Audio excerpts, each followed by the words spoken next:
नालंदा में पहली बार छत्रपति शिवाजी महाराज सामाजिक समरसता अभियान की शुरुआत 20 अप्रैल 2025 को बिहार शरीफ के श्रम कल्याण केंद्र मैदान से की जाएगी। बता दें कि इस कार्यक्रम की तैयारियों को लेकर शुक्रवार को बिहार शरीफ के IMA हॉल में एक प्रेस वार्ता का आयोजन किया गया, जिसमें मुख्य संयोजक इंजीनियर प्रणव प्रकाश मौजूद थे। उन्होंने बताया कि यह एक गैर राजनीतिक पहल है, जिसका उद्देश्य छत्रपति शिवाजी महाराज के जीवन और विचारों से प्रेरणा लेकर समाज में सामाजिक समरसता और सहयोग की भावना को बढ़ावा देना है।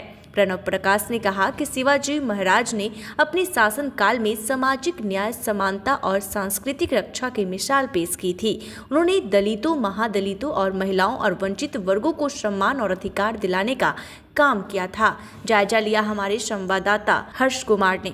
यहाँ पे हम छत्रपति शिवाजी महाराज सामाजिक समरसता अभियान की शुरुआत कर रहे हैं।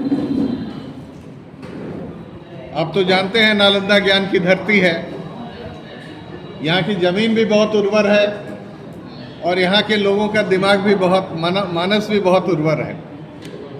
इसी उर्वरता का परिणाम है कि हमने कई नई धाराएं यहाँ से चलाई। आज पुनः हम सब मिल करके, हम नालंदा वासी इस शुरुआत को जन्म दे रहे हैं। यहाँ हम ये बताना चाहते हैं कि छत्रपति शिवाजी महाराज न सिर्फ एक अप्रतिम योद्धा थे, बल्कि वो शायद भारत के पहले ऐसे प्रशासक थे जिन्होंने व्यवस्थित ढंग से शासकीय व्यवस्थाएं स्थापित की। इसका उदाहरण है सत्ता का विकेंद्रीकरण।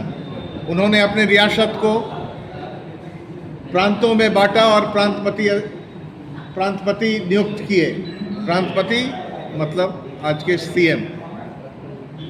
अब आपको ये भी आश्चर्य होगा कि उनके ज़माने में कई विभाग हुए, कई विभागीय मंत्री हुए।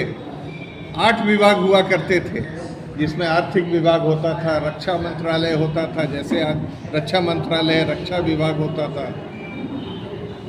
तो ऐसे विराट, दूरदर्शी और एक तरह से कहें बुद्धिजीवी राजा भारत में विरले ही हुए हैं। तो छत्रपति शिवाजी के इस रूप को अगर आज के वर्तमान परिप्रेक्ष्य में हम देखना चाहें तो ये बहुत ही समसामयिक लगेंगे, चाहे ये राजनीति हो या प्रशासन हो। तो हम चाहते हैं कि उनकी ये नीतियाँ स्थापित हों, उनके विचार लोगों तक पहुँचे और हम उसे आत्मसात करके एक नए भारत की पहल करें।